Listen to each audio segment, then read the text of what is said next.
General Manoj Naravane यांचं 4 star of destiny, general V K. Singh यांचं India's external intelligence, त्यानंतर जनरल शंकरराव थोरात यांचं फ्रॉम रिव्हिली टू रिट्रीट, त्यानंतर संजय बारू यांचं द ॲक्सिडेंटल प्राईम मिनिस्टर. चर्चेमध्ये असणारा हत्तीपाय रोग त्याबद्दल थोडक्यात जाणून घेणं गरजेचं आहे. याचं WHO लक्ष ठेवले 2030 पर्यंत याला उच्चाटन करायचं आणि भारताचं लक्ष आहे 2027 पर्यंत हत्तीपाय रोग आपल्या देशातून निर्मूलन करायचा आहे.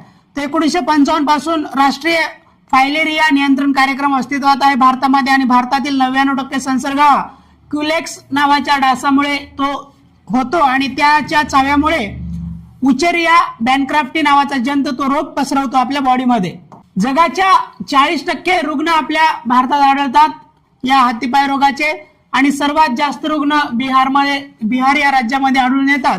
आणि महाराष्ट्राचा विचार केला तर राज्याच्या एकूण रुग्णांच्या 83% रुग्ण विदर्भातील 11 जिल्ह्यामध्ये आढळतात आणि त्या विदर्भातील सर्वात जास्त क्रम जर बघितला तर नागपूर, गडचिरोली आणि भंडारा या 3 जिल्ह्यामध्ये सर्वात जास्त रुग्ण आढळून आलेले आहेत. MDA, DEC व एल्बेंझाडोल या गोळ्या आपल्याला या रोगाबद्दल माहिती असणं गरजेचं आहे.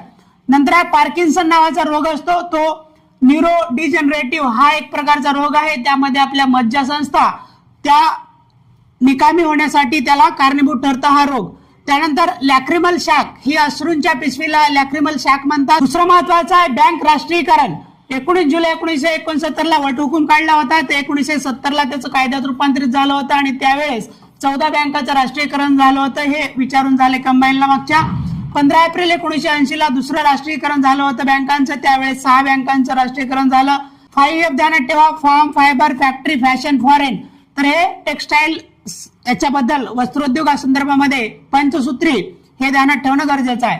त्यानंतर समर्थ 2.0 टेक्सटाईल सेक्टर बद्दल ही महत्वाची योजना आहे. त्यानंतर WPL वुमेन प्रीमियर लीग ज्याचा 4th एडिशन आता संपलेला आहे. फायनल झाली ती RCB आणि दिल्ली कॅपिटल्स मध्ये. तर या ठिकाणी महत्वाच्या फॅक्ट्स जाणून घेणं गरजेचं आहे. प्लेअर ऑफ द सिरीज हे सोफी डेव्हिन गुजरात जियांट्सची होती. त्यामध्ये most runs orange cap holder Smriti Mandhana RCBची आहे, 377 रन तिने काढल्या होत्या. Most wickets purple cap Sophie Devine 17 wickets घेतल्या होत्या, गुजरात जियांट्सची ती प्लेअर होती. नंतर emerging player of the season ती नंदनी शर्मा दिल्ली कॅपिटलची होती. नंतर फेअर प्ले अवॉर्ड मुंबई इंडियन्सला. Most valuable player Sophie Devine Gujarat जियांट्सचे. ग्रीन डॉट बॉल आणि इतर डॉट बॉल याच्यामध्ये लॉरेन बेल RCBची आहे आणि मोस्ट सिक्सेस हरमनप्रीत कौर आणि most force Smriti Mandhana RCB.